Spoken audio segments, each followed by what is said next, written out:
We now know that there were meetings that took place on the edge of other international gatherings, like in Davos, that the Minister of Finance, Bill Morneau, took a meeting with the CEO of SNC-Lavalin, that the idea of changing our law to insert a deferred prosecution agreement into the criminal code came from SNC-Lavalin for their use specifically. No wonder the machinery of government began to panic when the plan wasn't working out because they had a hiccup because the Minister of Justice and our Attorney General at the time respected the principle of prosecutorial independence and wouldn't intervene against the Section 13 report of the Director of Public Prosecutions.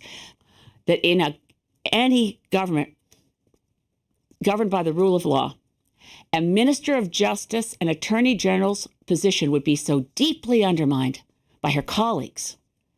I know a lot of Liberals have said it was wrong of her to tape Michael Warnock. I understood under the circumstances why she felt it necessary.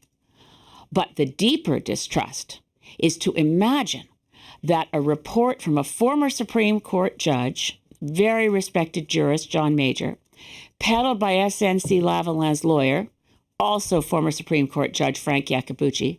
I think it's the power of their titles and their previous, their work on the Supreme Court blinded people around the cabinet table to the reality that the only legal advice they should be taking is from their own lawyer, the Attorney General.